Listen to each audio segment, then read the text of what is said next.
The Melancholy of Haruhi Suzumiya is a very special anime, both personally and because of its impact, not just in the anime community, but across the world. Haruhi DVDs and merchandise were everywhere, and not only in Japan and conventions. There are also video games and visual novels based on the show. It is the reason Figmas exist and spawned a viral dance. Haruhi is often praised for its major influence on modern anime and video games.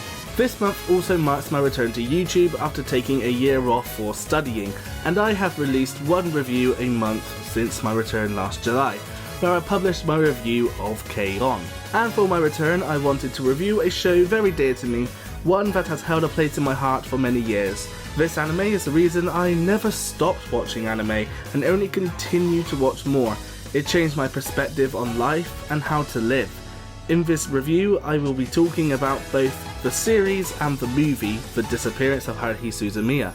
And with that, ladies, gentlemen and everyone else watching, I am proud to present to you my review of The Melancholy of Haruhi Suzumiya.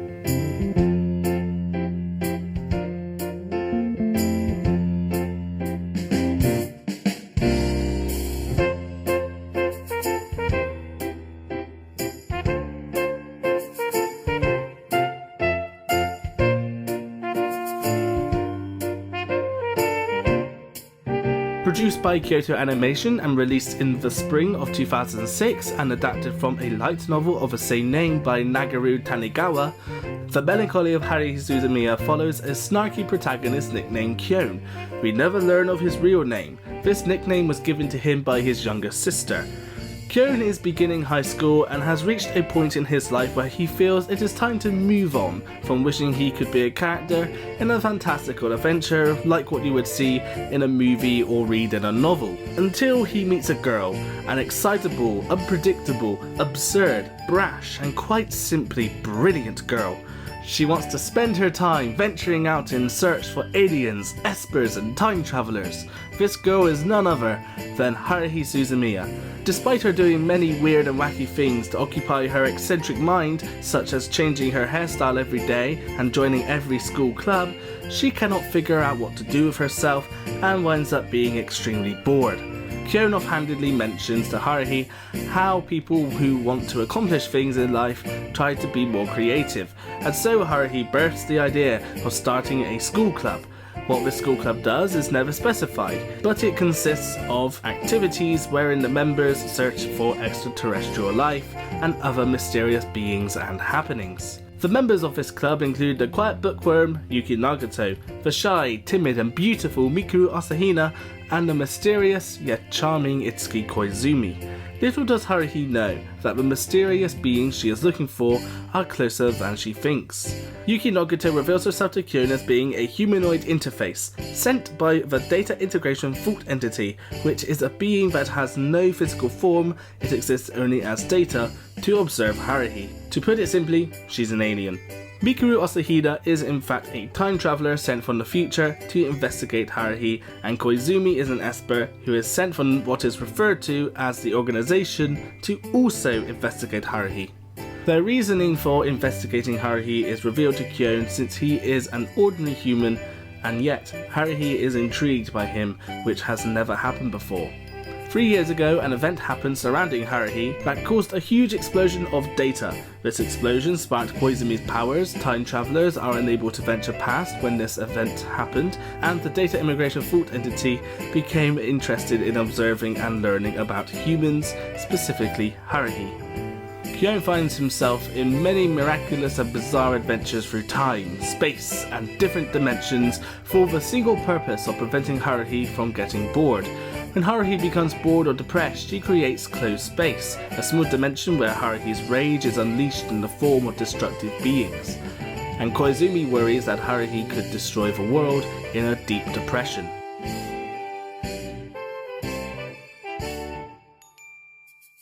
Something that makes The Melancholy of Haruhi Suzumiya shine is how the characters develop throughout the show. For example, Kyon starts off believing he should just fit in with the crowd and have a normal life. After meeting Haruhi, he begins to change in many ways and takes a huge leap in character Haruhi starts off bursting with excitement for adventure, which leads her to commence questionable acts like blackmail and sexual harassment to get what she wants. After Haruhi learns from her actions, she becomes more considerate of others and begins to gain more self-control, but her immaturity still slips through the cracks when she is overwhelmed with excitement. The other characters have tremendous development, and all of the characters change in subtle ways, especially Yuki Nagato. Despite Yuki being an emotionless doll, she develops the most out of the characters since she is unable to make decisions as her mission is to observe. This leads her to endure Haruhi's antics, which have a colossal effect on her mental state and the choices she makes.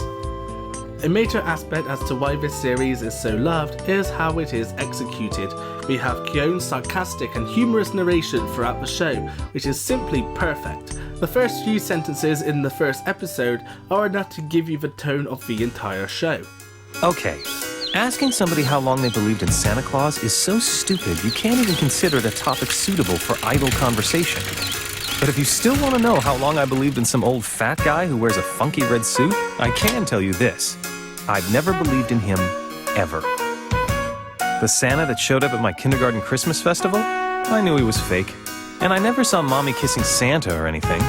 But I have to say that even as a little kid, I knew better than to believe in some old man that only worked one day a year. This series has a fun and upbeat tone and a lot of humour, which ensures that you are always having fun when watching. There are also a lot of scenes which are more serious, such as when Kyon and Haruhi have a major fallout with each other, which runs deeper than typical anime friend arguments. This one hits Kyon, Haruhi and the audience hard. The movie is extremely melancholic in tone, but that does not stop it from being any less enthralling and uplifting than the TV series. I would say it is even more so. There are very few problems with this show. Some episodes that come across as filler actually have narrative purposes, even if they are small, such as an episode where the club plays baseball. This episode introduces us to new characters and also displays the severity of Haruhi's boredom and its effects. It shows how something seemingly insignificant to everyone else could be a matter of life and death to Haruhi. Endless 8 is another aspect of the show I must bring to your attention. Endless 8 is a story arc in the series where the club member's summer is constantly repeating itself, thousands of times because Haruhi is unsatisfied with how her summer turned out. This story arc takes place over 8 episodes, and the issue people typically find with them is that there is little change between the episodes. The same events happen throughout them all. Each episode is animated in different ways, has different themes, and offer a different experience despite having the same events take place. This story arc has strong narrative effects on future story arcs, and when watching these episodes play out, you can see how it affects some of the characters and their mental health. A lot of people find this section of the series incredibly boring to watch due to the repetition. I would recommend watching this part of the story at least once so you have the full experience. When you rewatch the show, just watch the first and last Endless 8 episodes, unless you enjoy it and want to experience it again. Personally, I find it to be a highlight of the series because of its risky and compelling way of storytelling and the emotional effect it has on the viewer. The movie, The Disappearance of Haruhi Suzumiya, is astounding. I'd say it is my favourite movie of all time, with its unparalleled animation, perfect soundtrack, and incredible journey Kyon suffers through. In this movie, Haruhi suddenly vanishes and seemingly no one knows who she is, and Kyon is left a subtle clue to begin to solve the mystery at hand. This story is about self-reflection, knowing what you have and making important life-changing choices. This film is the definition of an emotional rollercoaster that I cannot fault. The pacing is outstanding. The character exploration and depth is only expanded from the series, and despite this is an adventure through time and dimensions, it is easily comprehensible and extremely enjoyable. Lastly, the Melancholy of Haruhi Suzumiya has 2 ways of being watched, the broadcast order and the chronological order. Both are simple. The broadcast order is watching the episodes in order of release, and chronological is the order the events happen. The reason for this is because the first season was released 3 years before the second season. The first season took out story arcs from the novels that lead into future events, so the season would stand alone strongly. The second season adapts the story arcs from the novels that the first season purposely left out. When the second season aired, it also re-aired season 1 and placed the newer episodes in their chronological place. Here is a diagram showing the different watch orders. On the left we have the broadcast order, and on the right we have the chronological order. If you own Funimation's Blu-ray release of the show, you will find the episodes are already sorted into chronological order, as that is the way the creators intend you to watch.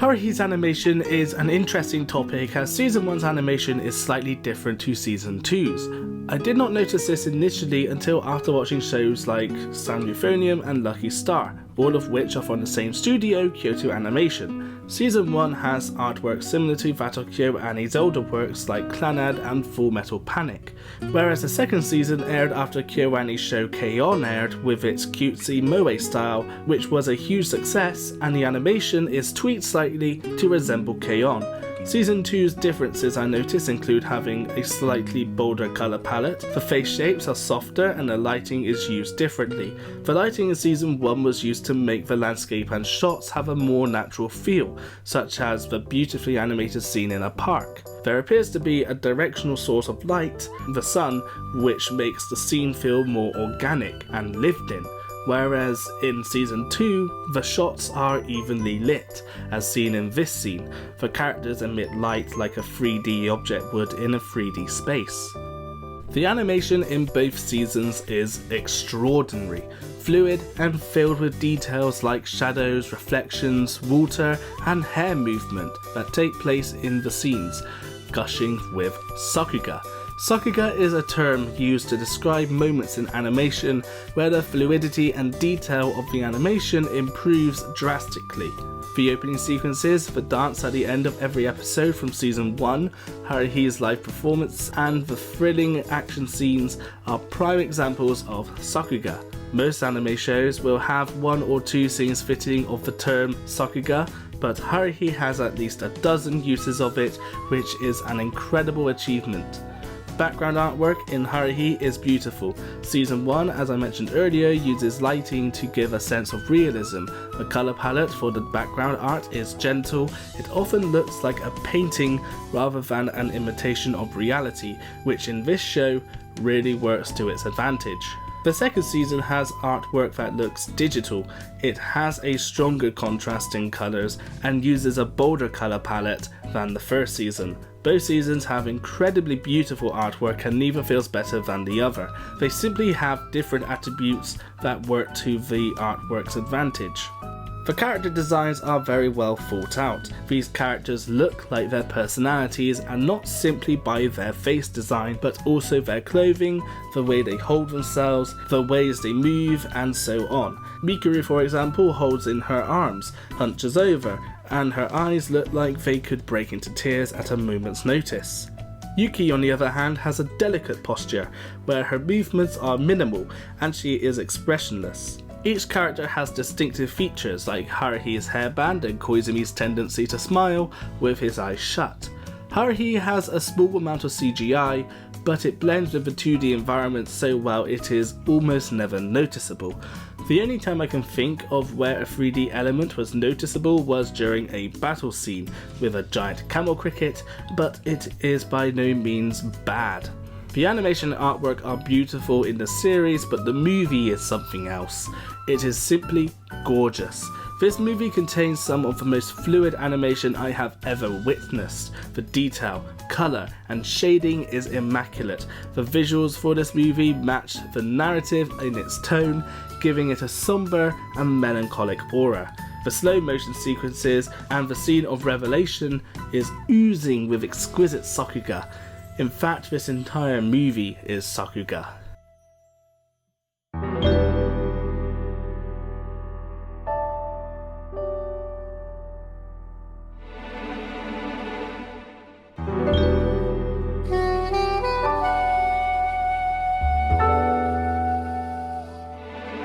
The Melancholy of Haruhi Suzumiya and The Disappearance have incredible soundtracks. The series is filled with upbeat and fun slice-of-life themed songs that set the benchmark for other anime OSTs.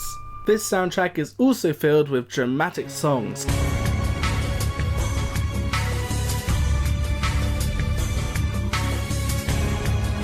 utterly depressing melodies,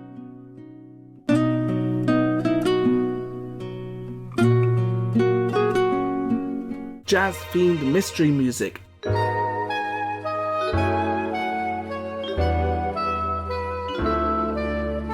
action-packed tracks,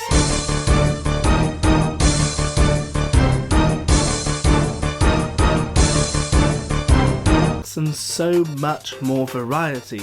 This soundtrack is one I hold dear, and not just because of nostalgia or my love for the show, but because it genuinely is such a creative and unique soundtrack that screams Haruhi. The movie has a more gloomy soundtrack. It still contains the variety, but the film is more daunting than the series. The song that plays in a scene of reflection, Ready, is impeccably perfect. Do not listen to this track until after watching the show, as it does exactly what a soundtrack should, boosts the emotional pull of a scene. All the songs in this show are voiced by Haruhi's Japanese voice actress, Aya Hirano. The opening songs are Boken Desho Desho and Super Driver. Boken Desho Desho has a childlike whimsicalness, like something out of a fairy tale. It is about going on a fun and exciting adventure. This song captures the essence of Haruhi. The movie plays this song at the beginning too, but with an incredible bass boost. I will show you just how much of a difference there is between the two, starting with the show's version of the song and then cut to the movie. If you are not using bassy speakers, a subwoofer or bassy headphones, you probably will not hear much of a difference, unfortunately.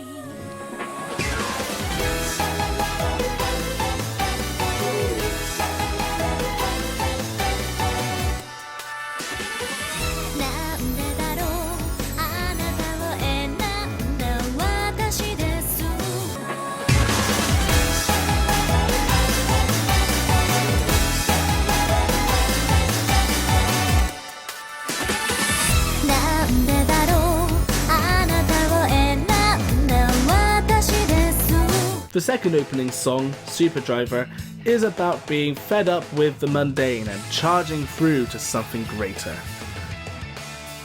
The ending songs are Hair Hair Yukai and Toma.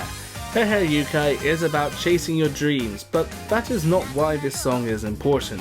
Haruhi made history by adding a fully choreographed dance sequence to go with this song, which went viral. Fans across the world were dancing along to it, even I have at conventions. This also started a trend in anime to add dance sequences for the end credit scenes. Toma is hard to decipher the meaning of because of the translation to English is heavily flawed.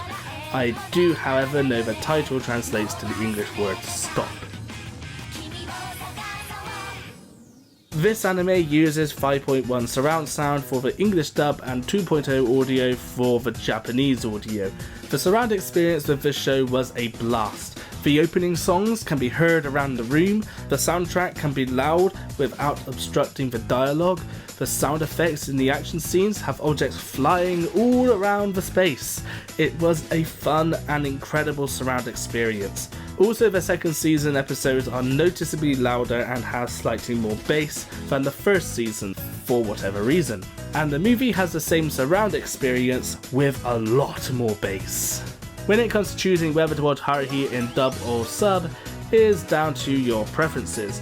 I would encourage you, however, to watch Haruhi dubbed, for the perfect portrayal of Kyun's sarcastic narration by Crispin Freeman, Wendy Lee's excitable performance as Haruhi, Johnny Young Bosch's role as Koizumi, and so many more actors who show off their marvellous acting talent. It is very common in anime for staff not to dub over songs that play during the show. However, Wendy Lee performs both God Knows and Lost My Music, which are two songs that Haruhi plays during a school festival. To see so much love and care go into a dub is rare. In fact, Bang Zoom, the company that dubbed Haruhi, asked the fans who they want to be the voice cast of the series and then hired the actors. This level of dedication proves that Bang Zoom knew how important this show is to people and they needed to get the English dub cast right, and they definitely did. A big thank you and well done to you.